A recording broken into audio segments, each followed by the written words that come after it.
हाँ हाँ हाँ।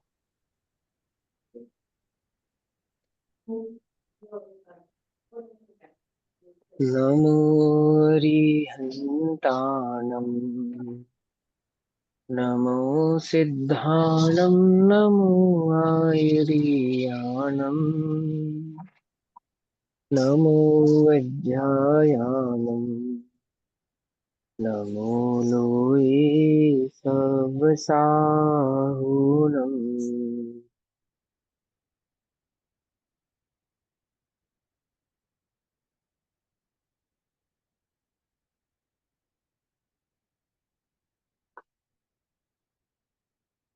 मंगलमय मंगल करण, वीतराग विज्ञान, नमहु ताहि जाते भये, अरहंतादि महा। करिमंगल करहूँ महा, ग्रंथ करने को काज, जाते मिले समाज सब, आवे निज पद राज।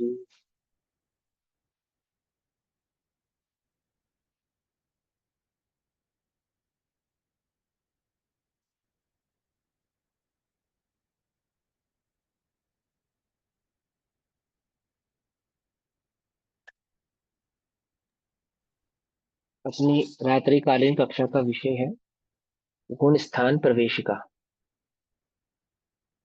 गुण स्थान प्रवेशिका। गुण स्थान किसे कहते हैं? कौन बताएगा? परिभाषा बताओ, परिणाम बोलो, गरिमा दीदी बोलो। मोह और योग के निमित्त से जीव की अवस्था विशेष को गुण स्थान कहते हैं। हाँ, होने वाले परिणाम या अवस्था विशेष को गुण स्थान कहते हैं। Very good. अब प्रवेशिका। तो प्रवेशिका यानी कि प्रवेश करना। प्रवेश करना है ना। तो अपने को गुण स्थानों में प्रवेश करना है। कौन से गुण स्थान में प्रवेश करना है? कौन से गुण स्थान में हम हैं? हम्म। पहली बात तो ये कि प्रवेश करना है या पहले से ही गुण स्थान में है? पहले से है और आगे बढ़ना है गुणस्थान स्थान में है। पहले से ही है, पहले ठीक है। से हाँ, और अब हमें कौन सा गुण स्थान प्रकट करना है? गुण स्थान दूसरा और प्रकट तीसरा। नहीं, गुण स्थानातीत पहले से चौथे में जाएंगे, पहले से चौथे में चौथे में जाए। पहुंचना है। हाँ है ना। हम्म। देखो, गुण स्थान प्रवेशिका। गुण स्थान प्रवेशिका का अर्थ ये नहीं कि गुण स्थानों में प्रवेश करना है। गुण स्थानातीत होना है। हाँ, गुण स्थान प्रवेशिका का अर्थ तो ये है कि गुण स्थान के स्वरूप को गुण समझ स्थान के तीत हो। गुण स्थानों से बाहर होना है। गुण स्थान में रहना ये कोई शोभा की बात नहीं है। क्या कहा? गुण स्थानों में रहना ये कोई शोभा की बात थोड़ी है। गुण स्थानातीत होना है, गुण स्थानों से बाहर जाना है। अशोभनीय है, शोभनीय नहीं है। हालांकि कुछ गुण स्थानों को शोभनीय कहा जाता है, अति अशोभनीय गुण स्थानों की अपेक्षा। परंतु गुण स्थानों में रहना कोई अच्छी बात तो नहीं है। गुण स्थानातीत होना ही हमारा लक्ष्य है। वास्तविक प्रवेशिका क्या है? वास्तविक प्रवेशिका तो यही है कि हमें गुण स्थानों से बाहर होना है। यहाँ प्रवेशिका का अर्थ है गुण स्थानों के स्वरूपों को समझना, गुण स्थानों का ज्ञान करना, उसके भाव को समझना, उस स्केलिंग भाव को समझ के अपने परिणामों का नाप तोल करना, है ना। क्योंकि अभी हमें क्या भ्रम हो गया है? ऐसा अनादि से जीव को भ्रम हो जाता है। क्या भ्रम हो जाता है? कि मैं इतना, ये म्यूट कर लीजिए, जिनका अनम्यूट है वो म्यूट कर लीजिए। कि क्या भ्रम हो जाता है इस जीव को? कि मैं ये जो पूजा पाठ, व्रत तप त्याग उपवास स्वाध्याय संयम और शांत कषाय आदि भावों में वर्तता हूँ, यही मेरे मोक्ष का कारण है, साधन है, अथवा यही मेरा सम्यक दर्शन आदि भाव है। ऐसा भ्रम है जीव। उस भ्रम को दूर करते हैं ये गुण स्थान।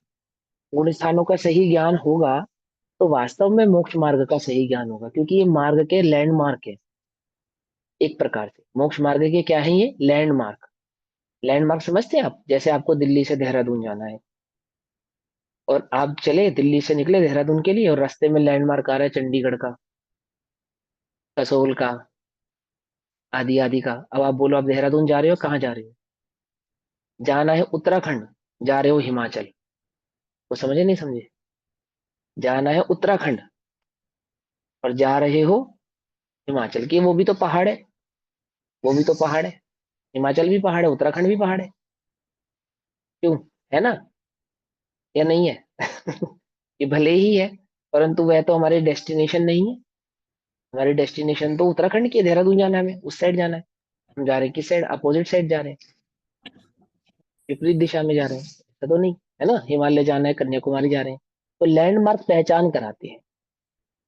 क्या पहचान कराते हैं? कि जिस मार्ग पे आप चल रहे हैं वो मार्ग सही है, न्यायोचित है, एक्चुअल है, और आप कितना पहुंच चुके हैं और कितना बाकी है।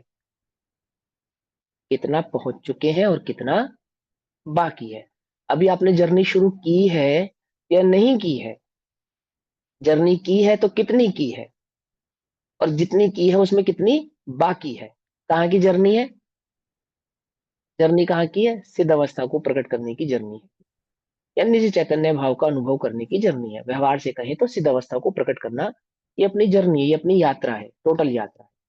और 14 गुण स्थान उसके उस यात्रा के लैंडमार्क की तरह है, कि आप अभी इतना पहुंचे हैं, इतना बाकी है। शिखर जी की यात्रा करते हैं तो सबसे पहले क्या आता है? गंधर्व नाला आता है, आता है ना। फिर आगे बढ़ते हैं, थोड़ा और आगे बढ़ते हैं, फिर गौतम गणधर की सबसे पहले सर्वप्रथम टोक आती है ना, कि इतना चल चुके हैं, अभी इतना बाकी है। ऐसे ही आप मोक्ष मार्ग में कितना बढ़ चुके हैं? बड़े हैं या नहीं बड़े हैं? कि हम तो मोक्ष मार्गी हैं भैया। क्यों है आप मोक्ष मार्गी? देखो, हम स्वाध्याय करते हैं, हम जिन मंदिर जाते हैं, हम पूजन करते हैं, हम दान करते हैं, व्रत तप त्याग उपवास करते हैं। तो पंडित टोडरमल जी से पूछा, पंडित टोडरमल जी से पूछा कि पंडित जी, हम डेली सुबह उठते हैं, सर्वप्रथम नववार नमोकार मंत्र पढ़ते हैं, फिर नहा धो के सबसे पहले मंदिर जाते हैं, जिन पूजन करते हैं, अभिषेक करते हैं, दान देते हैं, स्वाध्याय करते हैं, व्रत तप त्याग करते हैं, है ना, जो हमसे सब बनता है सो हम करते हैं। हम मोक्ष मार्गी हो गए? हो गए नहीं हो गए हम मोक्ष मार्गी? तो पंडित टोडरमल जी कहते हैं, इतना किया तो शाबाश। क्या कहते हैं? इतना किया तो शाबाश, परंतु, परंतु अभी तो मोक्ष मार्गी हुए नहीं। क्यों नहीं हुए हो? लैंडमार्क नहीं है, लैंडमार्क। अभी तुम पहले गुण स्थान को छोड़कर आगे तो नहीं बढ़े। तो वो शुरुआत कैसे होगी फिर पंडित जी?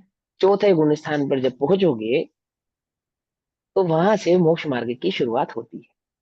वह मोक्ष मार्ग की प्रथम सीढ़ी है, प्रथम सोपान है, प्रथम प्रथम भाव है, जहां से मोक्ष मार्ग शुरू होता है। इतना किया तो शाबाश। जिस जिस चीज के लिए शाबाशी दी उसको छोड़ना नहीं, जिस चीज की शाबाशी मिली है उसको छोड़ना नहीं, परंतु, परंतु मार्ग की, सही मार्ग की पहचान तो करना है। तो वह मार्ग की पहचान हमें कैसे हो? तो वह ये जो गुण स्थान है, उस मार्ग के लैंडमार्क स्वरूप हमको ये बात समझाती है। परिभाषा हमने देखी, योग, मोह और योग से होने वाली जीव की अवस्था विशेष को, परिणामों को, परिणाम अवस्था विशेष को गुण स्थान कहते हैं। अब ये दो चीजें जो इसके अंदर है, योग और मोह, ये 14 के 14 जो गुण स्थान है, ये इन दो चीजों पे ही डिपेंड करते हैं। इन ही दो चीजों के उदय और अनुदय में गर्भित है। उदय और अनुदय, दो शब्द समझे। एक कहा उदय, उदय तो सभी समझते हैं किसे कहते हैं। अनुदय मतलब उदय नहीं होना, ठीक है ना। एक कहा उदय, एक कहा अनुदय, यानी मोह का उदय अथवा मोह का अनुदय, उदय नहीं होना। ऐसे ही योग का होना और योग का नहीं होना, ये दो चीजें ही टोटल 14 के 14 गुण स्थानों के अंदर गर्भित हो जाती। कहीं पे कुछ गुण स्थान मोह की अपेक्षा से कहे जाएंगे और कुछ गुण स्थान योग की अपेक्षा से कहे जाएंगे। क्या कहा? 14 गुण स्थानों में, 14 गुण स्थानों को दो चीजों में डिवाइड कर दिया। कुछ गुण स्थान तो मोह की अपेक्षा से कहे जाएंगे। कौन, कितने तक गुण स्थान मोह की अपेक्षा से कहे जाएंगे? कौन कौन बताएगा? है कोई कक्षा में हमारी? आओ, प्रयास करो, प्रयास करने से तो याद होती चीजें। 12 गुण स्थान तक। वेरी गुड, 12 गुण स्थान तक मोह की अपेक्षा से कहे जाएंगे, करेक्ट है। और बाकी के जो गुण स्थान है 13 और 14, वो योग की अपेक्षा से कहे जाएंगे, ठीक है ना। अब मोह में भी दो भेद होते हैं। मोह समझे ना, मोहिनी कर्म को मोह कहते हैं। मोहिनी कर्म को मोह कहते हैं, सभी को मालूम है। अपनी कक्षा में 8 कर्मों के नाम मुझे लगता है सभी को याद होंगे, है ना। कोई ऐसा है जिसको 8 कर्मों का ज्ञान ना हो, नाम याद ना हो तो बता देना। 8 कर्म होते हैं। 8 कर्मों में जो सर्वप्रथम कर्म है मोहिनी है, जिसको कर्मों का राजा कहा गया है। हम भी राजा हैं, हम चैतन्य राजा है। राजा किससे युद्ध करता है? राजा से या सेना से? बोलो भैया। राजा का युद्ध राजा से होता है या सेना से होता है? राजा से राजा राजा से से। राजा का युद्ध राजा से होता है। इस चैतन्य राज का जो युद्ध है वो कर्मों के राजा मोहिनी से है। क्या कहा? बाकी कर्मों से उसे कोई लेना देना नहीं, बाकी तो सब प्यादे हैं। प्यादे समझते? सेना है, सेनाओं से हमारा कोई युद्ध नहीं। राजा जीत लेंगे तो सेना तो आप वो आप ही हमारे अधीन हो जाएगी। हो जाएगी नहीं हो जाएगी? बोलो भैया, 8 कर्मों में से कितने कर्मों से युद्ध है हमारा? एक ही से मोहिनी युद्ध है। कर्म से, मोहिनी कर्म से। बस, एक मोहिनी एक कर्म से। महीने से युद्ध है। राजा से लड़ेंगे हम। ये चैतन्य राज कर्मों के राजा मोहिनी से युद्ध करेगा, मोहिनी को हराएगा। बाकी सेना तो आपो आप ही परास्त हो जाएगी, हार जाएगी, हमारे अधीन हो जाएगी। है बस समझ में? तो वो जो मोहिनी कर्म, 8 कर्मों वाला जो मोहिनी कर्म है, उस मोहिनी कर्म को यहाँ पर मोह कहा है। ये जो राजा है मोहिनी कर्म, ये ये द्वैरूपी है, बहरूपिया है। जैसे रामचंद्र जी 10 मुंह वाले रावण से लड़ रहे थे ना, बहरूपिया विद्या थी ना उसपे, बहुरूपणी विद्या रावण के पास। ऐसे ही इस मोहिनी पे द्वैरूपी विद्या है, 2 रूप है इसके। एक दर्शन मोहिनी है और एक चारित्र मोहिनी है। क्या कहा? समझी बात? एक दर्शन मोहिनी है, एक चारित्र मोहिनी है। ऐसे द्वैरूपी है ये। और चैतन्य राज को इन दोनों से ही युद्ध करना। वास्तव में तो एक से ही करना है, मोहिनी से। ये मोहिनी द्वैरूपी है। एक इसका फेस दर्शन रूप मोहिनी रूप से है और एक इसका फेस चारित्र मोहिनी रूप से है। ये जो गुण स्थान है ये मोहिनी में ही, ये 2 थे ना, तो 1 से लेकर 12 गुण स्थान तक क्या कहे हमने? मोहिनी की अपेक्षा से कहे गए हैं। और 13 और 14 गुण स्थान योग की अपेक्षा से कहे गए हैं। तो इसमें 1 से लेकर जो 12 तक गुण स्थान है, उसमें कुछ गुण स्थान, या यूं कुछ कहें 1 से लेकर 4 तक जो गुण स्थान है, वो मोहिनी कर्म की, दर्शन मोहि की अपेक्षा से कहे गए हैं। कौन से मोहि की अपेक्षा से? दर्शन मोहिनी की अपेक्षा से। मोहिनी के 2 भेद, दर्शन मोह और चारित्र मोह। मोहिनी के 2 रूप, दर्शन मोहिनी और चारित्र मोहिनी। उसमें जो मोहिनी का पहला रूप है दर्शन मोहिनी, जो मेन रूप है, उसका मेन स्वरूप है। दूसरा तो बहरूपिया है। बहरूपिया समझते हो? डुप्लीकेट है, उसमें उतना दम नहीं है जितना असली वाले में दम है। तो जो पहला जो दर्शन मोहिनी है, उसके साथ जो युद्ध है वो पहले गुण स्थान से लेकर चौथे गुण स्थान तक है मोहिनी में, ठीक। और फिर 5वें से लेकर 12वें गुण स्थान तक जो भाव है वो चारित्र मोहिनी का है। क्लियर? समझ में आई बात? कोई कंफ्यूजन किसी को होती हो? 14 गुण स्थान है। गुण स्थानों की परिभाषा हमें याद रहेगी तो हमें समझ में आएगा कि हम मोह और योग की बात क्यों कर रहे हैं। क्योंकि मोह और योग के निमित्त से होने वाले जीव के परिणाम विशेष, अवस्था विशेष को गुण स्थान कहते हैं। तो इन गुण स्थानों में इन 2 की चर्चा होती रहेगी। एक मोह की चर्चा होती रहेगी, एक योग की चर्चा होती रहेगी। योग की चर्चा 13वें और 14वें गुण स्थानों में होगी, तो उसकी चर्चा तो बाद में आएगी, इसको छोड़ दो। कितने बचे? 12 गुण स्थान बचे। अब इन 12 गुण स्थानों को भी 2 में डिवाइड करेंगे। 2 में डिवाइड करेंगे। पहला 1 से लेकर 4 तक, वो किस में है? वो दर्शन मोहिनी है। दर्शन मोहिनी के कैटेगरी में चला जाएगा। पहले से लेकर 4 गुण स्थान तक जिस मोह की चर्चा होगी वो दर्शन मोह है। और 5वें से लेकर 12वें गुण स्थान तक जिस मोह की चर्चा होगी वो चारित्र मोह है। क्लियर? क्लियर हो गई बात? कोई कंफ्यूजन नहीं है? अब आगे बढ़ते हैं। ये जो दर्शन, ये जो मोहिनी कर्म है, ये 4 कषाय वाला है। क्या कहा? ये जो मोहिनी कर्म है, कंफ्यूज मत हो ना, फिर समझना। दर्शन मोह और चारित्र मोह को इकट्ठा करके, समग्र करके जब हम बोलेंगे तो मात्र मोहिनी बोलेंगे। जब हम कह रहे हैं मात मोहिनी है, सिर्फ ऐसा शब्द बोल रहे हैं, तो इसका मतलब हम दोनों इसके जो द्वय रूप भाव है ना, दोनों को इंक्लूड करके कह रहे हैं। ये जो दर्शन, ये जो मोहिनी कर्म है, ये मोहिनी कर्म चार कषाय की सपोर्ट वाला है। चार कषाय की, कौन कौन सी चार कषाय, कौन बताएगा? हेमल जी बताएंगी, बताओ। पूर्वी जी से भी पूछेंगे, बताइए। अनंतानुबंधी, अ, हम्म। अ, प्रमथ प्रमथ एंड संज्वलन कचाय। प्रमत अप्रमत नहीं, प्रत्याख्यान और अप्रत्याख्यान प्रत्याख्यान ऐसे नाम प्रत्याख्यान, होते हैं, अप्रत्याख्यान, संज्वलन। और संजुलन। है ना? यस, ठीक। सॉरी। तो ये जो दर्शन, ये जो मोहिनी कर्म है, ये मोहिनी कर्म चार कषाय के सपोर्ट वाला है, इसको चार कषायों का सपोर्ट मिला है। ठीक है ना? ये चार कषाय कौन कौन सी है? दर्शन मोहिनी के मात्र मात्र मोहिनी की चार कषाय कौन कौन सी कहेंगे? अनंतानुबंधी, प्रत्याख्यान, अप्रत्याख्यान और संजुलन। ये चार कषाय सपोर्ट वाला है। अब ये जो मोहिनी था, ये कितने रूपी था? ये द्वय रूपी था। द्वय रूप कौन कौन से थे इसके? पूर्वी दर्शन जी। मोहिनी और चारित्र हाँ, मोहिनी। दर्शन और दर्शन चारित्र। मोहिनी और चारित्र मोहिनी है। ये मैं जानबूझ के रिपीट कर रहा हूँ इन शब्दों को बार बार, ताकि आप लोग इन शब्दों के यूज टू हो जाए और आपके माइंड में सेट हो जाए, क्योंकि जब हम आगे बढ़ेंगे तो इन शब्दों का काफी इस्तेमाल होने वाला है। ठीक है ना? तो जानबूझ के मैंने थोड़ा सा घुमा रहा हूँ। तो दर्शन मोह और चारित्र मोह ये दो रूप थे किसके? मोहिनी के। और ये मोहिनी कैसा है? ये चार कषाय की सपोर्ट वाला है, इसके साथ चार कषाय रहती हैं। कौन कौन सी? अनंतानुबंधी, प्रत्याख्यान, अप्रत्याख्यान और संचलन।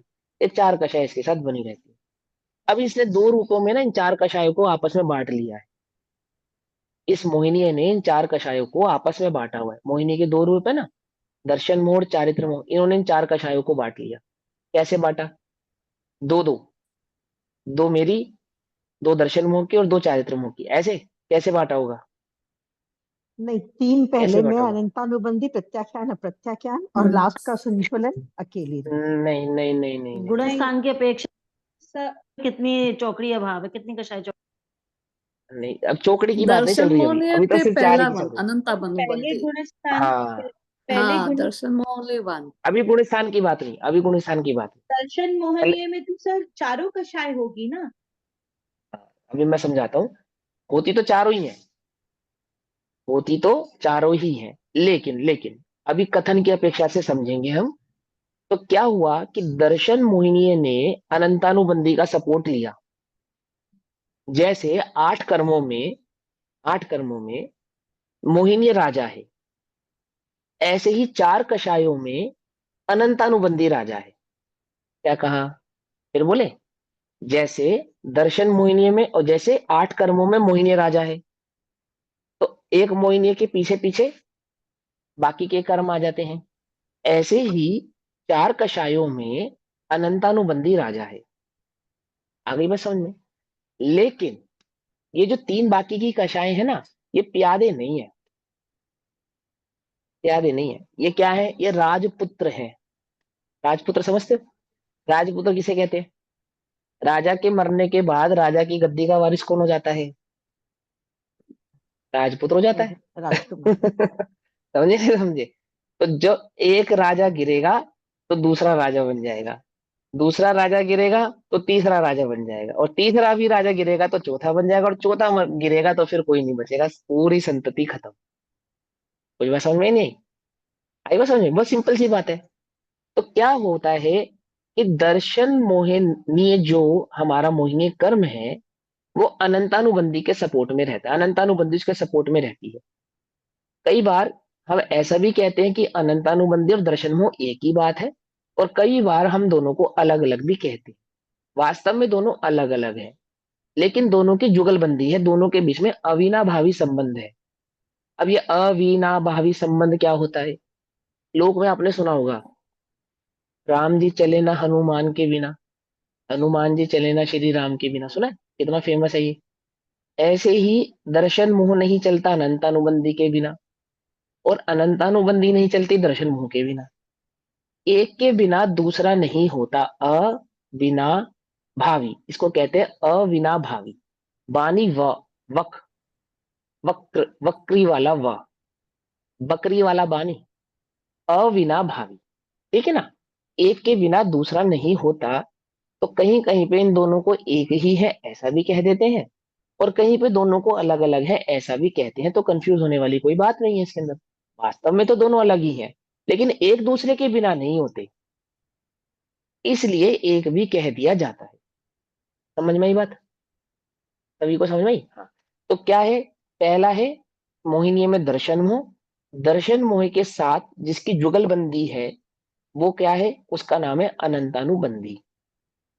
और दूसरा जो है चारित्र मोह, उसके साथ ये तीन राजपुत्र रहते हैं, अप्रत्याख्यान, प्रत्याख्यान और संजुलन।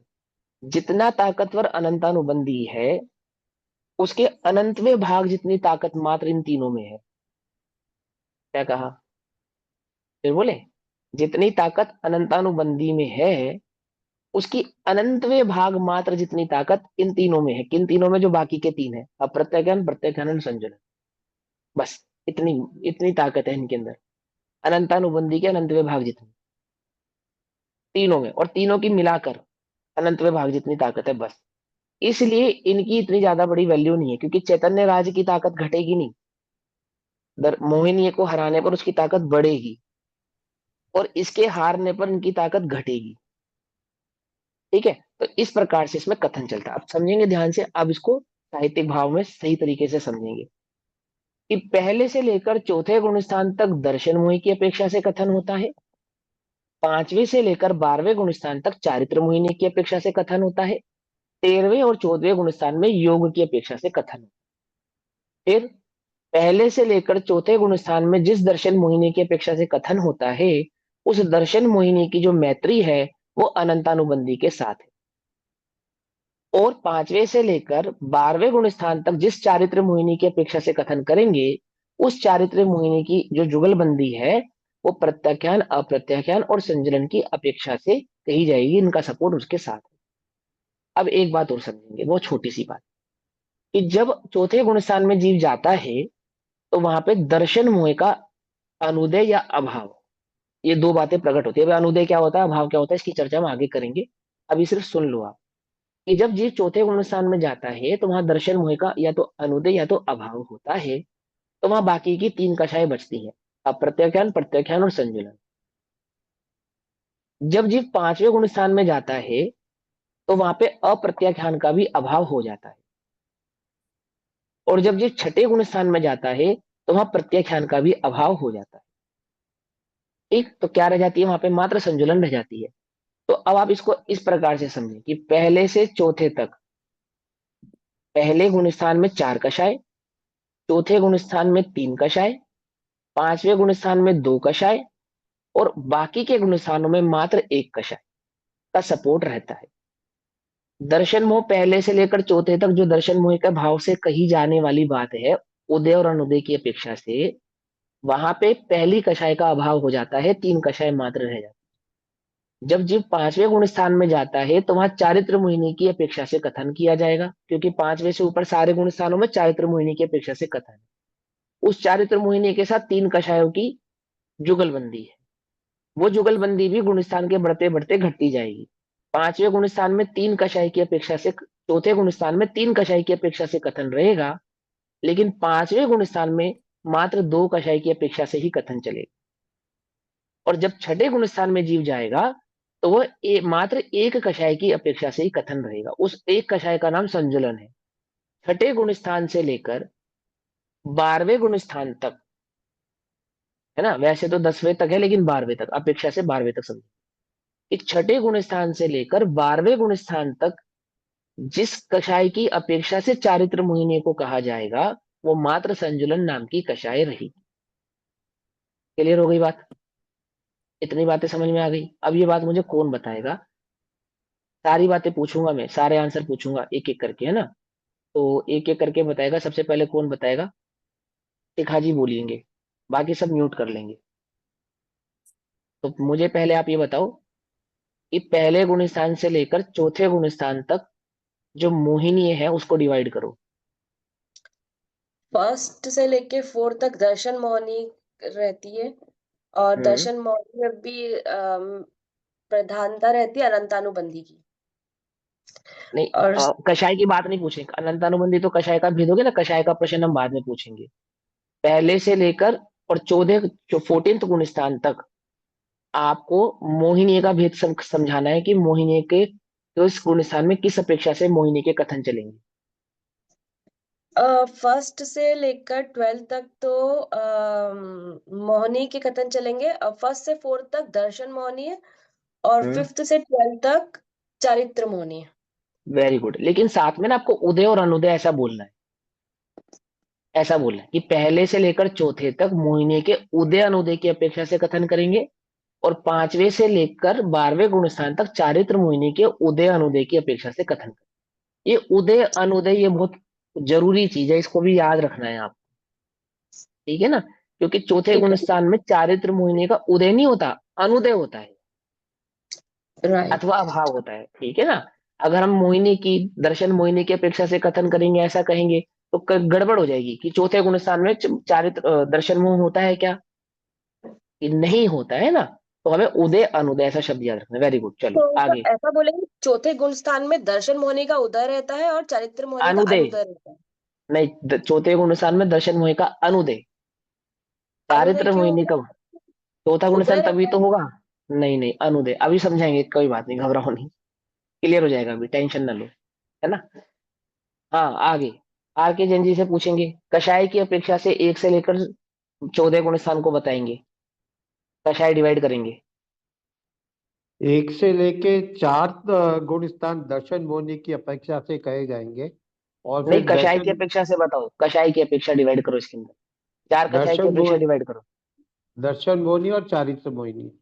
कषाय कषाय अनंता बूंदी, प्रत्याख्यान, अप्रत्याख्यान और संजलन। हाँ 4 कषाय है ना, तो इनको 14 गुण स्थानों में डिवाइड करो, कैसे कैसे रहेंगी। 14 गुण स्थान। नहीं आता, कोई बात नहीं, कोई बात नहीं, कौन बताएगा। मैं बताऊं? बताओ। मैं बताऊं? हाँ, रचना जी से पूछ लेते हैं, बड़े दिनों से कुछ पूछा नहीं, अभी पूछेंगे, सबसे पूछेंगे, चिंता मत करो, अभी बहुत कुछ आने वाला है, घबराओ नहीं। जय हिंद सर। हाँ जी, जय जी। आपने पूछा कि चारों कक्षाओं से रिलेटेड हमें 14 गुण स्थान में बताना है। तो डिवाइड 4 करना है, हाँ कक्षाएं करेंगे। होती हैं अनंतानुबंधी, प्रत्याख्यान, अप्रत्याख्यान और संज्वलन। Very 1 good. से 3 तक तो चारों कक्षाएं होती हैं, 1 से 3 गुण स्थान तक। चौथे गुण स्थान में अनंतानुबंधी कक्षाय का अभाव हो जाता है, ठीक तो है, फिर हम उसका कथन बाकी की 3 कक्षायों की अपेक्षा से करते हैं। ठीक फिर है, 5वें गुण स्थान में दूसरी कक्षाई यानी प्रत्याख्यान का भी अभाव हो जाता है, तो फिर हम ठीक है, उस गुण स्थान का कथन बाकी की 2 कक्षाओं की अपेक्षा से करते हैं। ठीक फिर है। 6ठे गुण स्थान में तीसरी हाँ कक्षाई का भी अभाव होने से हम हाँ लास्ट संजुलन की अपेक्षा से सारे उस गुण स्थान का कथन करते हैं। और हाँ फिर 6ठे से लेके 12वें तक सिर्फ हाँ संज्वलन रह जाती है कषाय, हाँ जिसकी हाँ। अपेक्षा से हम इन गुण स्थानों का कथन करते वेरी गुड, बहुत बढ़िया, ठीक है। हैं। Thank you 2 sir. चीजें हुई, मोह और योग। योग हमने 13 और 14 के खाते में डाल दिया, नीचे के गुण स्थानों में योग की अपेक्षा से कथन होगा नहीं। कहाँ की अपेक्षा से कथन होगा, मोहिनी की अपेक्षा से कथन होगा। पहले से लेकर चौथे तक दर्शन मोहिनी की अपेक्षा से कथन होगा, उदयानुदय, और 5वें से लेकर 12वीं गुण स्थान तक चारित्र मोहिनी की अपेक्षा से कथन होगा, उदय और अनुदय। इन दर्शन मोह और चारित्र मोह के साथ 4 कषायों की जुगलबंदी होती है, जिसमें दर्शन मोह की जुगलबंदी अनंतानुबंधी के साथ होती है। जहां दर्शन मोह का अभाव हो जाता है, वहीं अनंतानुबंधी का भी अभाव हो जाता है। फिर बचती हैं 3 कषाय। चौथे गुण स्थान से लेकर 12वें गुण स्थान तक 3 कषायों की अपेक्षा से कथन रहता है, जिसमें अप्रत्याख्यान नामक कषाय का कथन मात्र 5वें गुण स्थान तक चलेगा। प्रत्याख्यान कषाय का कथन चौथे गुण स्थान तक 3 कषायों का कथन चलेगा, अप्रत्याख्यान, प्रत्याख्यान और संजुलन। 5वें गुण स्थान में 2 कषायों की अपेक्षा से कथन चलेगा, प्रत्याख्यान और संजुलन। और 6ठे गुण स्थान से मात्र संजुलन कषाय की अपेक्षा से कथन चलेगा। 6ठे से लेकर कब तक चलेगा, 12वें गुण स्थान तक, जब तक मोहिनीय रहेगा तब तक कषाय रहेगी। और जैसे ही दर्शन मोह या चारित्र मोह का अभाव हो जाएगा, वैसे ही कषायों का भी अभाव हो जाएगा। उसके बाद के गुण स्थानों में जो कथन होता है, यानी कि 13वें और 14वें में, उसमें क्योंकि मोहिनी की अपेक्षा नहीं है, इसलिए कषाय की भी कोई अपेक्षा नहीं है। वहां मात्र योग है और योग का कोई भेद नहीं है, तो वहां मात्र योग या योग है या योग नहीं है, ऐसे दो अपेक्षाओं से कथन चलता है। तो 13वें में सयोग केवली, 14वें में अयोग केवली, ऐसा आप नाम पढ़ेंगे। योग है सयोग, योग सहित। योग नहीं है अयोग, योग रहित। क्लियर हो गया? समझ आ गई बात? है ना? अब आपको चार कषायों के नाम याद हो गए, अनंतानुबंधी, प्रत्याख्यान, संजलन, अप्रत्याख्यान, प्रत्याख्यान और संजलन। और अब आपको मोहिनी के दो भेद पता लग गए, एक दर्शन मोह और एक चारित्र मोह। इस दर्शन मोह की जुगलबंदी किसके साथ है? अनंतानुबंधी के साथ है। अनंतानुबंधी और दर्शन मोह दोनों अलग अलग हैं, लेकिन एक साथ रहते हैं, सर एक दूसरे के बिना नहीं रहते। हाँ। फोर्थ चौथी कषाय जो है उसमें संजलन अनंतानुबंधी टोटली चला जाएगा। टोटल ही चला जाएगा। उदय, अनुदय और अभाव तीन चीजें होती हैं। उदय, अनुदय और अभाव। टोटल जाने का नाम अभाव है। किस अवस्था में उसको कहेंगे टोटल चला गया, और किस अवस्था में कहेंगे टोटल नहीं गया है, वो हम जब आगे पढ़ेंगे डिटेल में, तब आपको ये बात समझ में आएगी। किसी किसी प्रकरण में वो टोटल गायब है, और सर किसी हमने किसी प्रकरण में उसकी विसंयोजना हुई है। जीव के भाव में हमने वो पढ़ा था, वो क्षयोपशमिक, औपशमिक, क्षयोपशमिक, हाँ हाँ हाँ एक परम पारिणामिक, हाँ, वो तो वो जीव वाले क्या साधारण भाव है। हाँ ठीक है। यहाँ इसमें पे जो पढ़ा उपशम क्षयोपशम, था उदय, इसमें जो अनुदय और उपशम, इसमें जो उपशम क्षयोपशम और क्षयिक चलेगा वो अलग है, और जो जीव के असाधारण पांच भाव हैं वो अलग है। सर तो तो अभी ये जो आप ये कह रहे हैं ना, आप ऐसा बता रहे हैं कि तीन हाँ गुण स्थान तक चारों कषाय, हम जो कषाय के अपेक्षा से समझ रहे हैं, तीन गुण स्थान तक चारों कषाय फुल फ्लेज रहेंगी, है ना? देखो, तीन गुण स्थान तक ऐसे नहीं, एक से लेकर चौथे गुण स्थान तक कषाय तो चारों ही रहेंगी, लेकिन वहां पे हाँ, वहां अनंतानुबंधी की अपेक्षा से कथन किया जाएगा उदय अनुदय। उदय उदय अनुदय थोड़ा समझ में नहीं आया। हाँ, ये अभी उदय समझाएंगे। अनुदय कर्मों की अपेक्षा से कि अनंतानुबंधी की अपेक्षा से है, ये पूछना है। कर्म की अपेक्षा भी, इसमें कषाय की अपेक्षा का भी उदयानुदय रहेगा, और कर्म का और भी उदयानुदय रहेगा। दोनों चीजों का उदयानुदय रहेगा। ठीक है? कषाय का भी उदय अनुदय होता है और अभाव भी होता है। कर्मों का भी उदय अनुदय भी होता है और अभाव भी होता है। मतलब कभी उदय होगा, कभी वो आएगा, कभी नहीं आएगा, ऐसा? हाँ जी, हाँ ऐसा है, बिल्कुल है। और जब जब वो आएगा तो उसी गुण स्थान में आएगा जिस गुण, जैसे मान के चलिए फॉर एग्जाम्पल, अनंतानुबंधी का उदय मतलब पहला गुण स्थान, और अनंतानुबंधी का अनुदय या अभाव मतलब चौथा गुण स्थान। सीधा मतलब है इसका, पकड़ में ही बात। ऐसे ही मोहिनी कर्म का उदय, तो कौन से मोहिनी कर्म का उदय कह रहे हो आप? दर्शन मोहि का उदय कह रहे हो तो पहला गुण स्थान। और अगर आप कह रहे हो चारित्र मोहिनी कर्म का उदय, तो चारित्र मोहिनी कर्म के उदय को कषाय की अपेक्षा से डिवाइड किए बिना आप गुण स्थान का पता नहीं लगा सकते, जब तक उसमें कषाय की अपेक्षा गर्भित नहीं करेंगे, साथ नहीं जोड़ेंगे, तब तक नहीं कह सकते। जैसे चौथा गुण स्थान भी चारित्र मोहिनी का है, पांचवा गुण स्थान भी चारित्र मोहिनी का है, छठा गुण स्थान भी चारित्र मोहिनी का है, ऐसे 12वें गुण स्थान तक क्या है? चारित्र मोहिनी के ही है।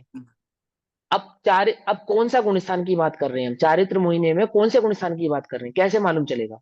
तो वहां कषाय की मैत्री करेंगे कि वहां पे हम संजुलन कषाय वाले चारित्र मोहिनी की बात कर रहे हैं। ओहो अच्छा, आप छठे गुण स्थान की बात कर रहे हो। क्या कहा? कुछ बात समझ में आई?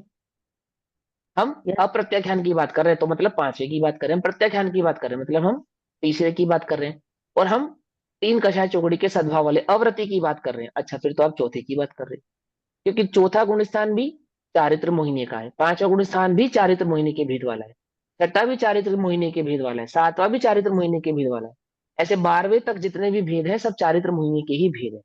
लेकिन हमें कैसे मालूम चलेगा कि ये छठा है, ये सातवां है, ये पांचवा है अथवा ये चौथा है? तो वहां पे जुगलबंदी जिस कषाय के साथ उसकी जुगलबंदी है उस चारित्र मोहिनी की, उस कषाय की अपेक्षा जैसे ही हम उसमें जोड़ेंगे, अव्रति कहेंगे तो चौथा, अणुव्रति कहेंगे तो पांचवा, और महाव्रति कहेंगे तो छठा। व्रत, व्रत किसको कहते हैं? एक परिभाषा, व्रत किसको कहते हैं अपनी कक्षा में तो सबको पता ही है। मैंने अभी ध्यान के संदर्भ में जब क्लास ली है, तो वहां मैंने ये प्रश्न उठाया कि व्रत किसको कहते हैं, और वहां मैंने उसका उत्तर भी समझाया आपको कि कैसे कहते हैं। तो ये गुण स्थानों को समझने में तब समझ में आएगी आपको बात कि वहां ये उत्तर क्यों दिया था। कौन बताएगा व्रत किसे कहते हैं? बोलो भैया, कषाय सरोज के आंटी जी अभाव को तो को मालूम है व्रत नहीं। कहते हैं। कषाय वेरी के गुड। अभाव। कषाय के अभाव को व्रत कहते हैं, समझे? कषायों के अभाव को व्रत कहते हैं। कौन सी कषाय के अभाव को व्रत कहते हैं? कौन सी कषाय के अभाव को व्रत कहते हैं? अनंतानुबंध। अनंतानुबंधी। अनंतानुबंधी कषाय के, अनंतानुबंधी कषाय के अभाव को व्रत कहते हैं क्या?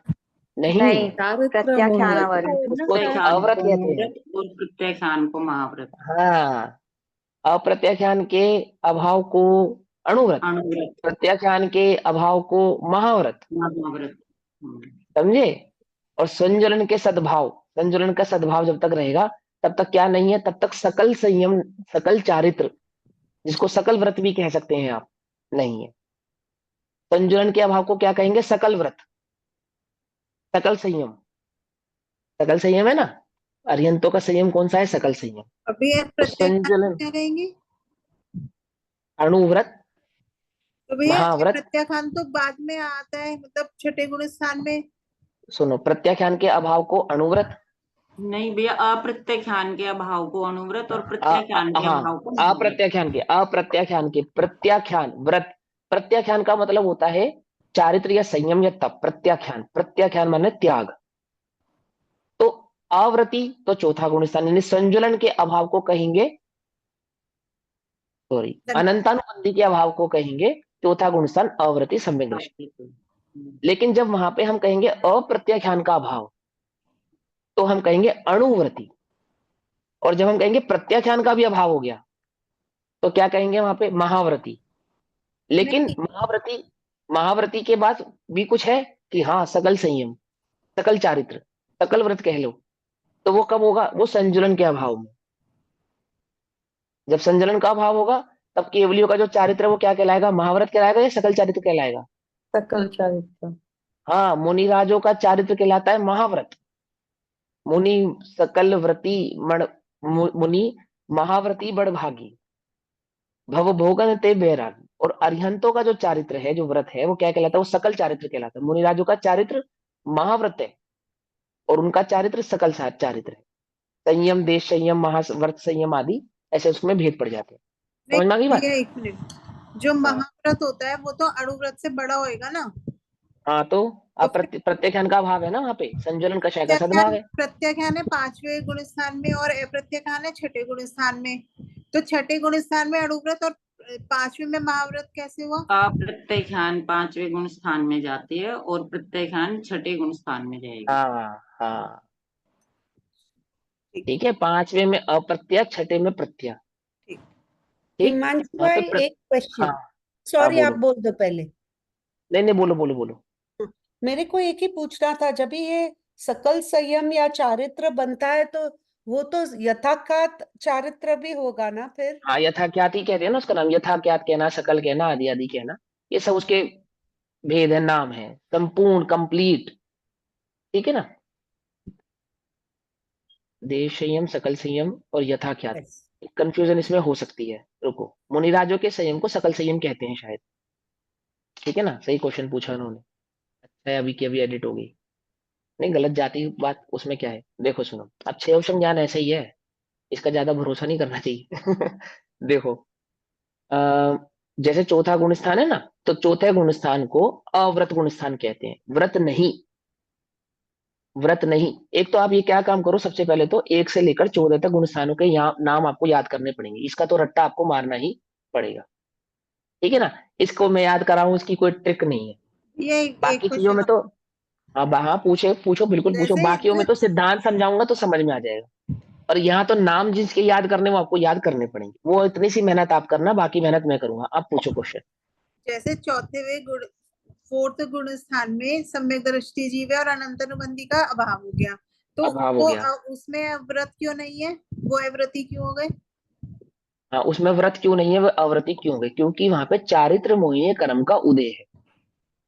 फिर चारित्र मोहिनी कर्म का जो तीव्र उदय है ना, उस चारित्र मोहिनी को 3 कषाय की अपेक्षा से डिवाइड करेंगे, उसी एक चारित्र मोहिनी को। जब चारित्र मोहिनी कर्म में ही अप्रत्याख्यान नामक कषाय का अभाव होगा, तो जीव को जो कुछ व्रत उत्पन्न होगा उस व्रत का नाम कहलाएगा अणुव्रत, छोटा व्रत। ठीक, और फिर उसी जीव को जब प्रत्याख्यान नामक कषाय का भी अभाव होगा तो उसको जो चारित्र प्रकट होगा उसको कहेंगे सकल चारित्र। सकल ही कहते हैं ना, मुनिराजों के चारित्र को मैं कंफ्यूज हो रहा हूँ थोड़ा सा। सरोज आंटी जी कहाँ है हमारी कक्षा की? सकल हाँ, भी है मुनि छेड़ कहते हैं ना, लगा मुनि दीजिए। सकल व्रति बड़ भागी, हाँ, मुनि व्रति सकल व्रति वड़ भागी कहते हैं ना, हाँ सकल चारित्र या कहते हैं। महाचार्य, हाँ सकल चारित्री कहते हैं उसको। हाँ, महाव्रती कहते हैं और सकल चारित्र कहते हैं। ठीक है, सकल चारित्र। और फिर जब प्रत्याख्यान कषाय का भी अभाव हो जाता है, उसका भी अभाव हो गया, फिर कौन सा चारित्र प्रकट हुआ? भगवान को कौन सा चारित्र कहलाता है? हरिहंस भगवान को यथाख्यात यथाख्यात यथाख्यात, उसको कहेंगे यथाख्यात चारित्र। यथाख्यात चारित्र मतलब जैसा होना चाहिए, यथाख्यात वैसा ही है। कैसा होना चाहिए आत्मा? जैसा आत्मा का चारित्र होना चाहिए बिल्कुल वैसा ही आत्मा का चारित्र प्रकट हो गया। चारित्र मतलब जैसे आत्मा में लीनता होनी चाहिए वही लीनता वहां प्रकट हो चुकी है। अब किसी कषाय का वहां पे सद्भाव नहीं रहा, कोई कषाय का सद्भाव नहीं। आगे में समझ में? तो इसलिए जिनका प्रश्न था ये प्रश्न था एक सेकंड पमिता जी का, तो आपको समझ में आ गया कि वहां कषाय चारित्र मोहिनी को कषाय के सद्भाव से ही कथन करना पड़ेगा, तभी वहां पे हम उस बात को सही तरीके से डिटेल कर पाएंगे, अदरवाइज वहां पे कंफ्यूजन क्रिएट होगी। मतलब अब कहने का मतलब ये है कि लास्ट तक कषाय थोड़ा कोई कोई मात्रा में चलेंगे, गुण स्थान वाइज चलेंगे, हाँ वाइज, हाँ बिल्कुल, कहीं तक चलेंगे। हाँ फिर वो हाँ स्टेज वाइज कम होते, जैसे आपने बोला अनुदय उदय अभाव, आखिर में हाँ अभाव होगा। करेक्ट। हाँ हाँ हाँ हाँ करेक्ट है। अब उसमें कहाँ उदय है, कहाँ अनुदय है और कहाँ अभाव है, वो भी वो बात हम आपको समझाएंगे। वो थोड़ा याद वो रखना पड़ेगा। हाँ कोई बात नहीं, वो सब याद हो जाएगा। वो तो अभी फर्स्ट डे है ना, रिपीट रिपीट रिपीट रिपीट होता जाएगा, एकदम से याद हो जाएगा। जैसे हमें ना नाम एक बार में याद नहीं होता, कम से कम 6-7 बार नाम लेंगे फिर याद होता है। ठीक है, भैया ऐसे ही आप 6-7 बार नाम बोलोगे तो याद हो जाएगा। हाँ बोलिए, प्रश्न पूछिए। जैसे ना मतलब 1 से 4 तक हम कह रहे हैं कि दर्शन मोहिनी का वो रहता है, तो लेकिन हम चौथे चौथे गुणस्थान में कह रहे हैं कि मतलब चारित्र मोहिनी भी शुरू हो जाता है। हाँ तो मतलब हाँ क्या इसमें मतलब दोनों आते हैं? तो मतलब क्या स्टार्टिंग में दर्शन मोहिनी रहता है, फिर धीरे धीरे दर्शन मोहिनी खत्म होके चारित्र मोहिनी तक जाता है, नहीं या नहीं नहीं, कैसे? देखो दर्शन मोह और चारित्र मोह दोनों साथ होते हैं।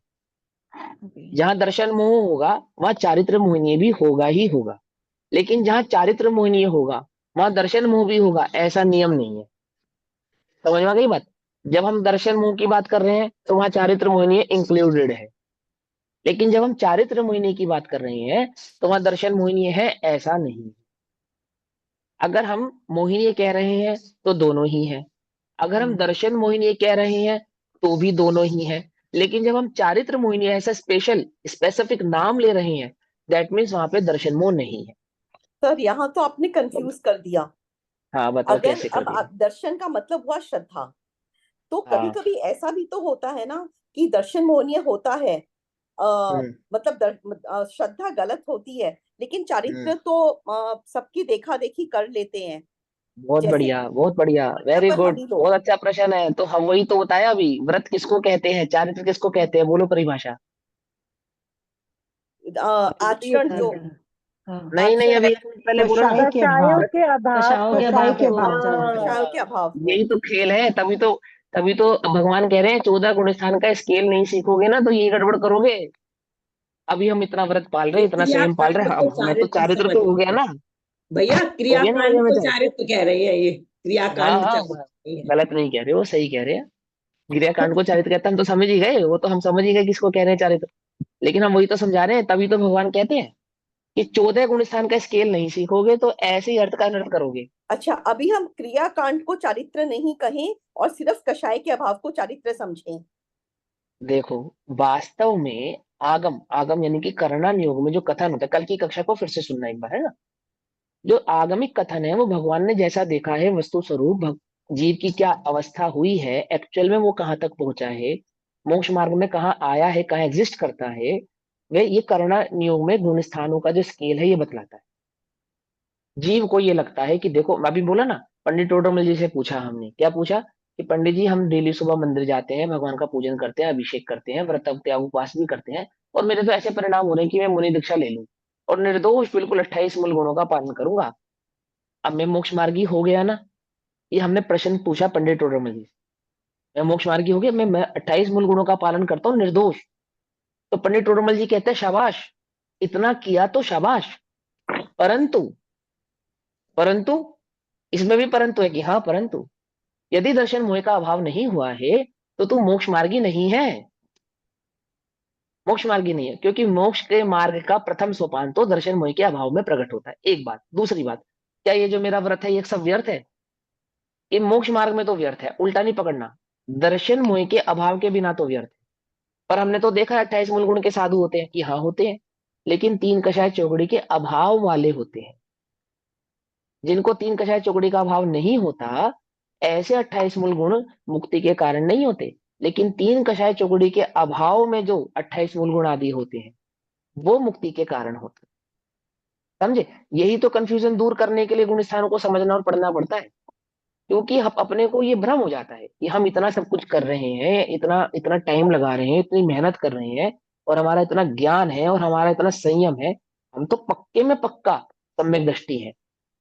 और कभी सर किसी से पूछो, थोड़ा थोड़ा अच्छे उपशम वाले से पूछो, आपको आत्मा का अनुभव हुआ है क्या?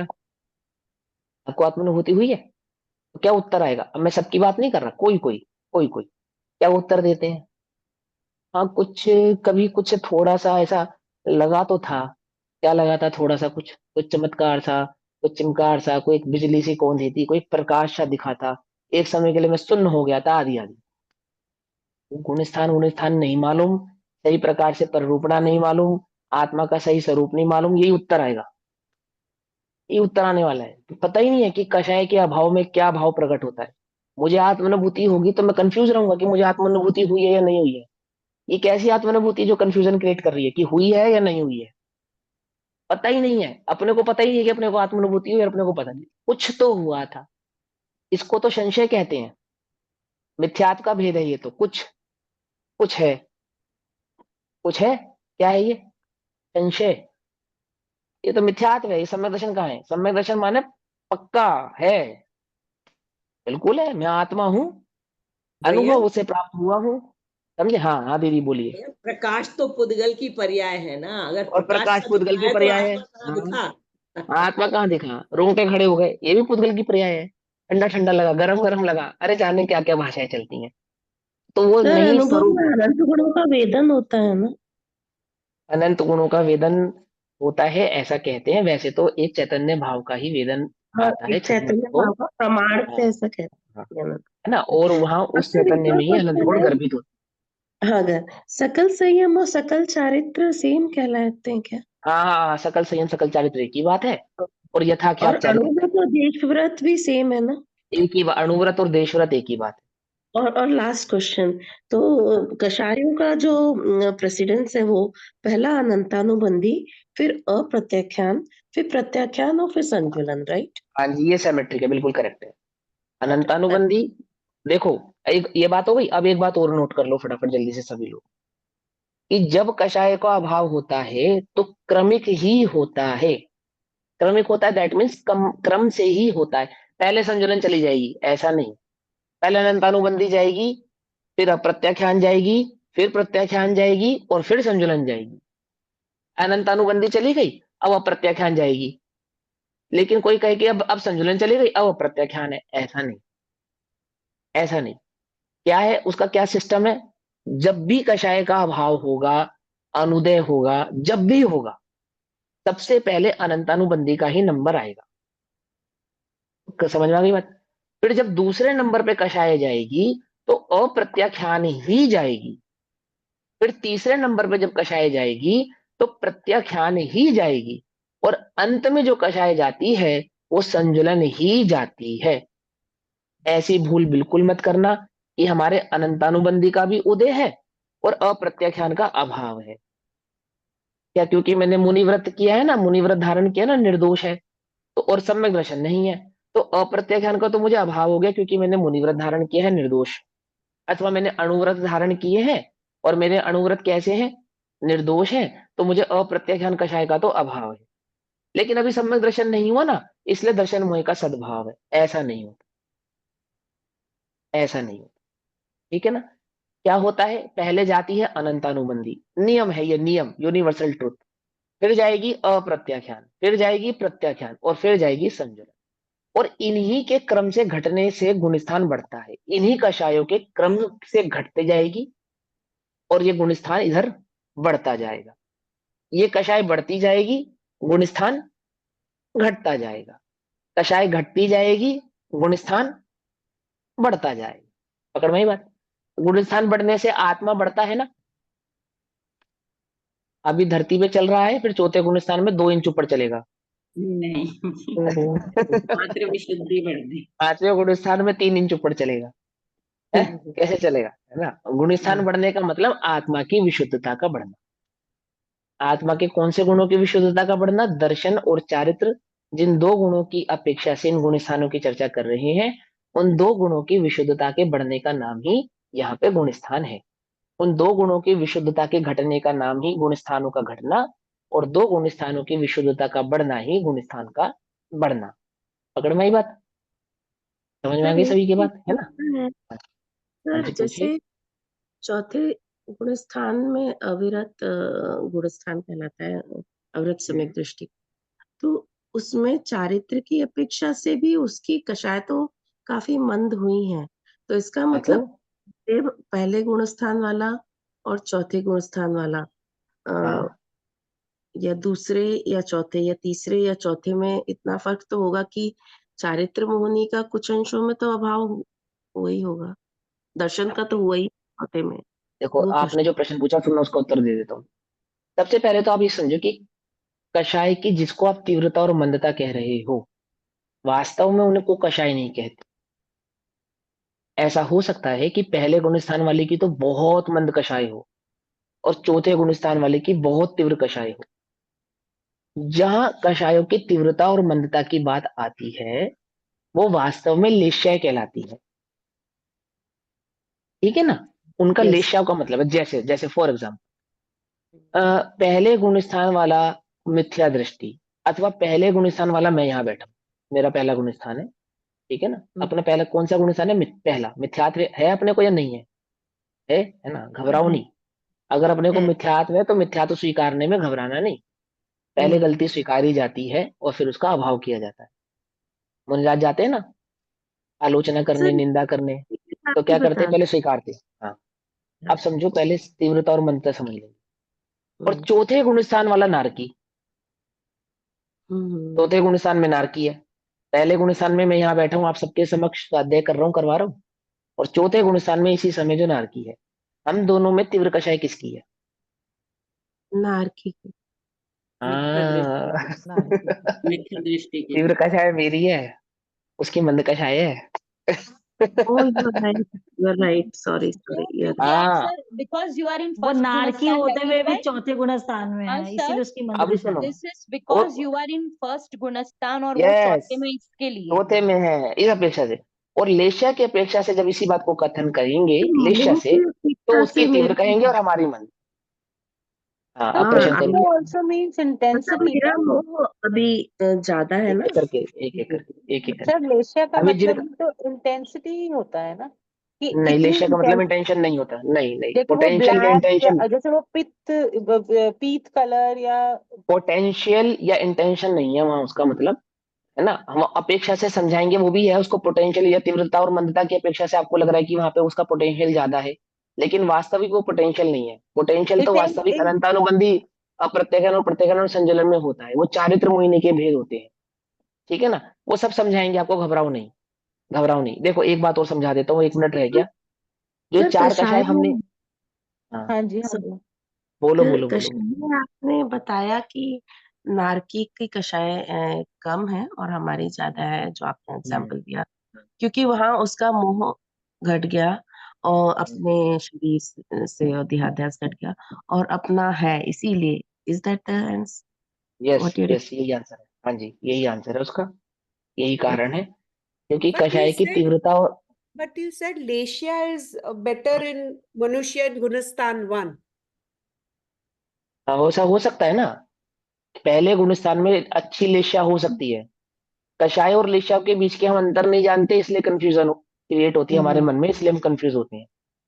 लेश्या का एक अलग प्रसंग बताया आचार्यों ने, कषाय को अलग डिस्क्राइब किया। कषायों तो की क्यों? स्थिरता का मन होना से मतलब क्वेश्चन। सर लेशिया तो नारकी में कल ही पढ़ी ले- थी तत्व में कि लेशिया तो लेशिया ज्यादा तो नारकी है। लेशिया तो एक तरीके से सर कश्यप अटकना नहीं होता कापोर कि कोई लेशिया मन में कषायों कहीं को अटक तीव्र गया। या मंद होने से सम्यक दर्शन का मतलब नहीं है। अब देखो सुनो, पहले जब कोई एक प्रश्न व्यक्ति कर रहा हो तो पहले उसको करने दो, फिर आपने अपना हैंड रेज करोगे, फिर हम आपसे भी पूछेंगे, है ना? क्योंकि ये कक्षा वैसी कक्षा तो है नहीं, रूम में आप सब मेरे सामने बैठे हो, इसमें नजर ही नहीं आता कौन को कब कौन क्या कह रहा है। एक प्रश्न कर रहा है उसको बोलने दो, और फिर आपसे भी पूछेंगे, चिंता मत करो। एक भी व्यक्ति ऐसा मैं छोड़ूंगा नहीं जिसका प्रश्न सुनूं नहीं, और उत्तर मुझे आता होगा तो मैं दूंगा, उत्तर की कसम नहीं है, पर प्रश्न सबके सुनूंगा, घबराना नहीं, है ना?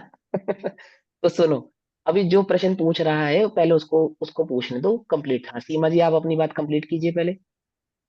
सर फिर लेशिया की डेफिनेशन भी बता दीजिए। लेशिया की डेफिनेशन बता दीजिए। लेशिया का प्रसंग आएगा जब हम उसको भी पढ़ेंगे। अभी यहाँ ओके पे जो इनिशियल स्टेज पे जरूरी है पहले वो समझेंगे, क्योंकि अगर हम लेशिया में जाएंगे तो आप यहाँ कंफ्यूज हो जाएंगे। और मैं चाहता हूँ आप स्टेप बाय स्टेप आगे बढ़े, तो आपको बहुत अच्छे से जल्दी जल्दी समझ में आएगा। सब कुछ हमें आज ही तो सीखना नहीं है, हम भी कहीं नहीं जा रहे, आप भी कहीं नहीं जा रहे, तो आप कल ही टेंशन ना लो। तत्व मणि प्रदीप का स्वाध्याय कर रहे थे, हाँ उसमें नारकियों की लेशिया का ही वर्णन था और हाँ उनकी कृष्ण नील कापोत लेशिया हाँ, बहुत होती ज्यादा लेशियाएं होती होती है। हैं। अब हाँ तीसरे नरक से लेके 7वें नरक तक हाँ जी, बहुत ज्यादा नील होती लेशिया है, नील और हाँ कृष्ण आदि कृष्ण नील नील। रहती है, और 5वें से लेकर 7वें तक कृष्ण ही रहती है, ठीक है। तो उस हिसाब से आम मनुष्यों की लेशिया तो कम हो सकती है।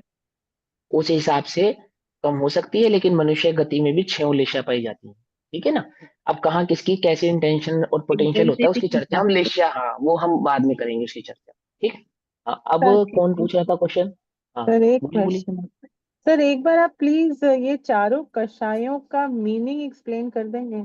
सब बताऊंगा, सब बताऊंगा, चिंता नहीं करो, सब कुछ बताऊंगा, हर एक शब्द का मतलब बताऊंगा, हर एक शब्द का, एक भी शब्द नहीं छोड़ेंगे जिसका मतलब नहीं बताएंगे, ठीक। सबका बताऊंगा। हाँ संगीता जी, आप प्रश्न कीजिए, आपका क्या है? भैया मेरा प्रश्न ये है कि कषायों का तीव्र या मंद होने से हम्म, सम्यक दर्शन का मतलब नहीं है।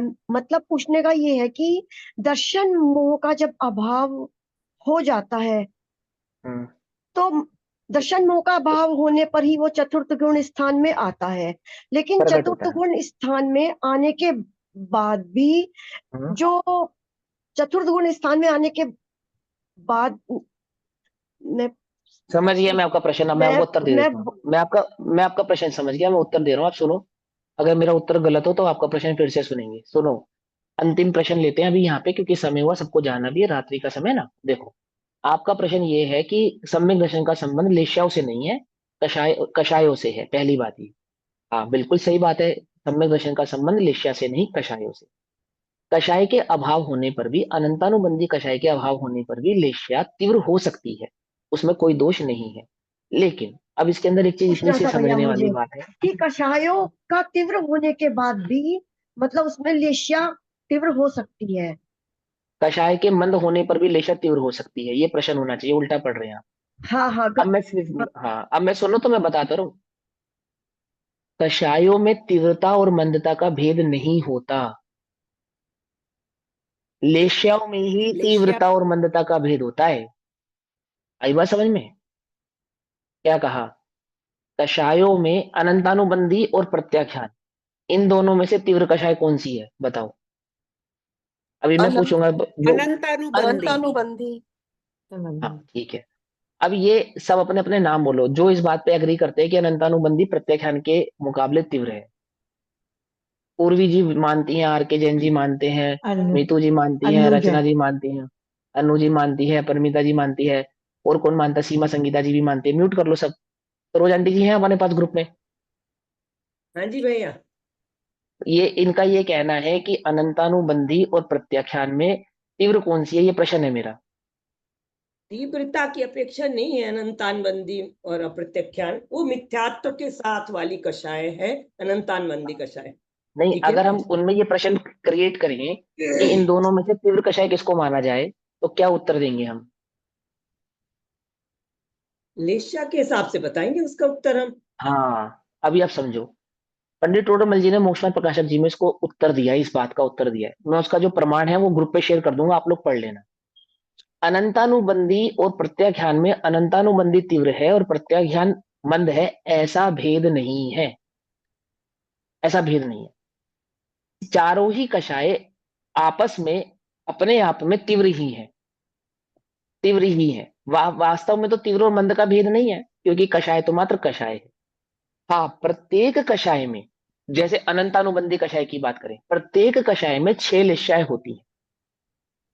अनंतानुबंधी में भी 6 लेश्या होती है और संजुलन में भी 6 लेश्याएं होती है। उन लेश्याओं की अपेक्षा से प्रत्येक कषाय को तीव्र मंद कहा जाता है। लेकिन अनंतानुबंधी तीव्र है और प्रत्याख्यान मंद है, ऐसा आपस में तीव्र मंद का चारों कषायों में भेद नहीं होता। आई बात समझ में? हमें लग रहा है कि हमारे अनंतानुबंधी तीव्र है, तो ऐसा नहीं है। तीव्रता और मंदता लेश्याओं में होती है। हाँ बोलिए।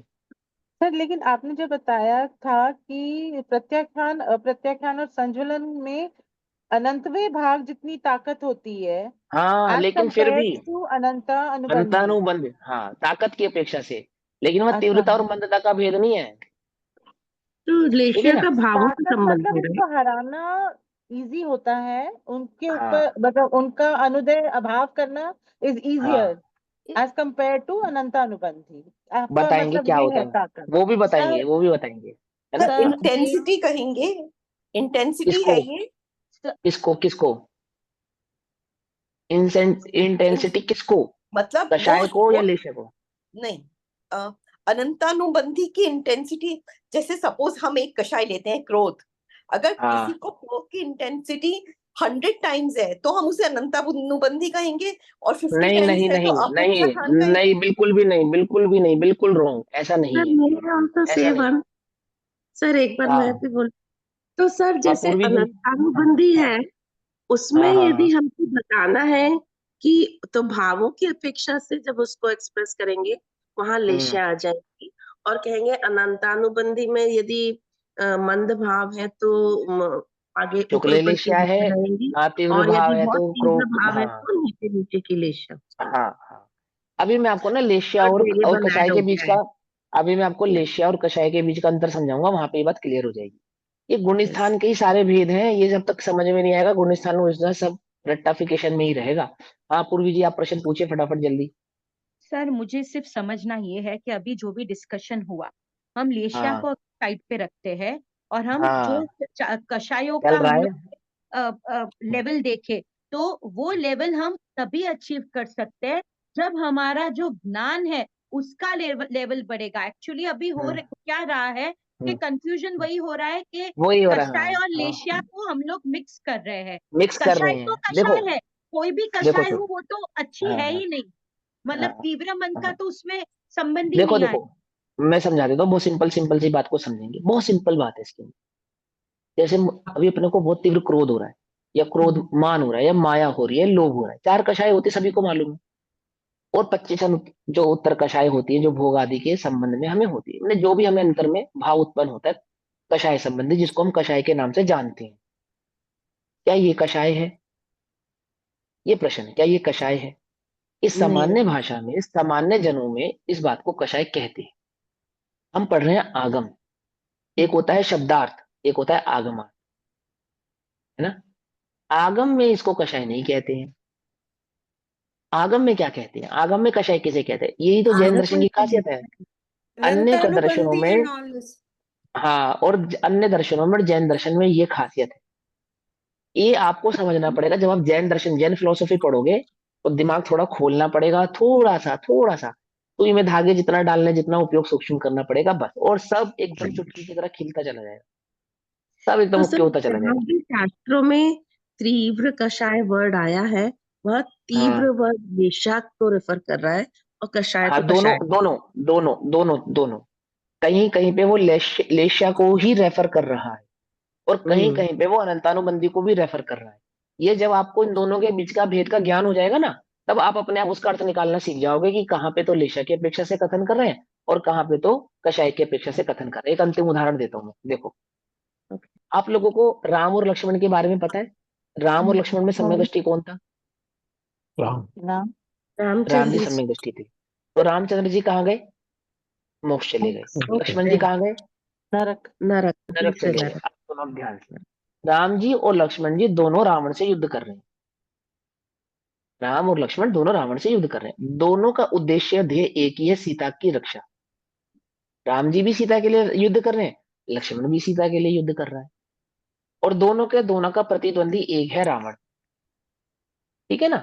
तो राम जी का लक्ष्य और सीता और लक्ष्मण का जो लक्ष्य है, अभिप्राय है, सेम है। सेम है ना, सीता की रक्षा करना। एक के लिए वो पत्नी है, एक की वो भाभी है।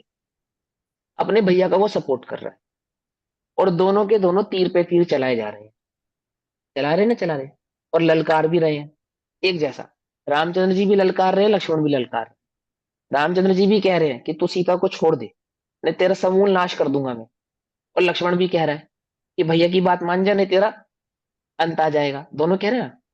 अब प्रश्न ये है कि दोनों में, रामचंद्र जी और लक्ष्मण, इन दोनों में तीव्र कषाय किसकी है लेश्या की अपेक्षा से?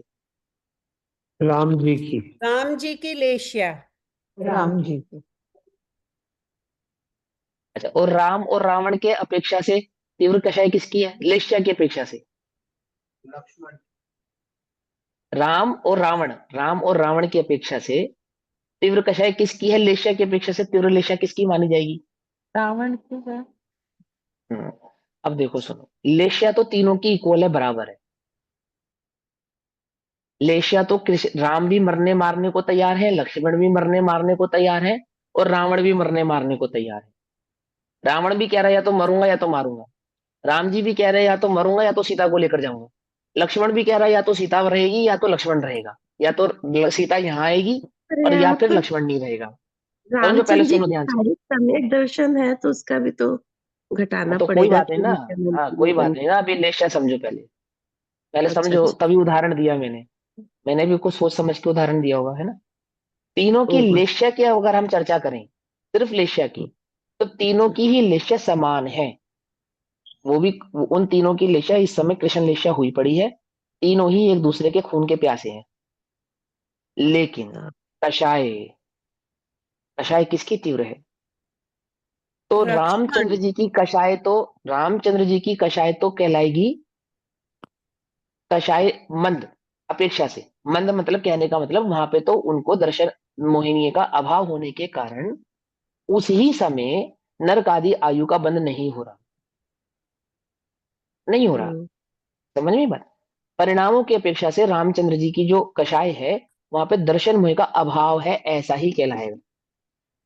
ठीक। लेकिन लक्ष्मण और रावण की, इन दोनों की कषाय समान है, अनंतानुबंधी का उदय दोनों को। रामचंद्र जी भी खून के प्यासे हैं, लेकिन नरकायु का बंध नहीं कर रहे। रामचंद्र जी को उस समय भी स्वर्ग आदि आयु का ही बंध हो रहा है, क्योंकि सम्यक दृष्टि जीव को, छायक सम्यक दृष्टि जीव को नरक आदि, स्त्री पर्याय आदि आयु को बंध नहीं होता। लिश्य तो उनकी तीव्र ही है। अब आ जाओ लक्ष्मण और रावण की बात पर आ जाओ। लक्ष्मण भी रावण के खून का प्यासा है और रावण भी लक्ष्मण के खून का प्यासा है। तो भी लक्ष्मण को तो शुभाश्रव हो रहा है, क्योंकि वो न्याय के लिए लड़ रहा है। और रावण को अशुभ आश्रव हो रहा है, क्योंकि वो अन्याय के लिए लड़ रहा है। लक्ष्मण इसलिए नरक चले गए क्योंकि उन्होंने रावण से युद्ध किया, ये कारण नहीं है। रावण से युद्ध करते समय जो उनकी कषाय है, वहां कषाय होते हुए भी वो कषाय का शुभ भेद है। जब हम न्याय के लिए लड़ाई कर रहे हैं ना, आपने कथा सुनी होगी, एक मुनिराज ध्यान में बैठे थे और एक शेर उनकी तरफ, उनका शिकार करने की भावना से उनके नजदीक गया, और एक शूकर ने उन मुनिराज की रक्षा के अपेक्षा से उससे युद्ध किया। और दोनों के बीच में युद्ध कैसा था कि दोनों ही एक दूसरे को जान से मार डालते हैं। दोनों ही मर गए ना। बिना क्रोध के तो युद्ध नहीं हो सकता, बिना शक्ति लगाए तो युद्ध नहीं हो सकता। और प्रतिद्वंदी ने भी शेर को मार डाला और शेर ने उस शूकर को मार डाला। दोनों की लेश्या कैसी है? समान लेश्या होने से कृष्ण लेशी हैं दोनों। लेकिन दोनों के कषायों में, अभिप्रायों में अंतर होने के कारण एक स्वर्ग चला गया, एक नरक चला गया। अनंतानुबंधी कषाय वाला जीव ही अनंतानुबंधी में मंद लेश्या का भेद होने से उसको शुभाश्रव होता है। अनंतानुबंधी कषाय में ही तीव्र लेश्या का भेद होने से नरकादि आयु का बंध होता है। शुभाशुभ, शुभाशुभ, क्योंकि लेश्याओं में दो भेद होते हैं, शुभ और अशुभ। कषायों में शुभ अशुभ भेद नहीं होते, लेश्याओं में शुभाशुभ भेद होते हैं। फिर बोले, कषायों में शुभ और अशुभ, शुभ कषाय और अशुभ कषाय, ऐसे भेद नहीं होते। लेकिन लेश्याओं में शुभ लेश्या और अशुभ लेश्या ऐसे भेद होते हैं। कषायों में प्रशस्त और अप्रशस्त ऐसे भेद होते हैं। कषायों में कौन से भेद होते हैं? प्रशस्त कषाय और प्रशस्त कषाय। अप्रशस्त कषाय।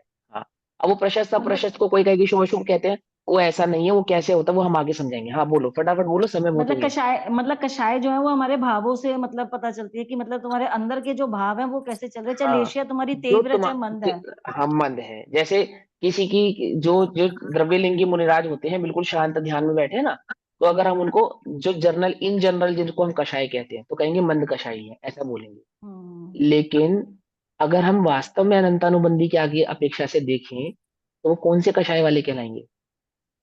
अनंतानुबंधी वाले अनंतानुबंधी वाले कहलाएंगे, मिथ्या दृष्टि ऐसा कहलाएंगे। मिथ्या दृष्टि। लेकिन जाएंगे कहाँ पे? स्वर्ग। क्यों जाएंगे स्वर्ग? क्योंकि लेश्या शुक्ल है। लेशिया शुक्ला।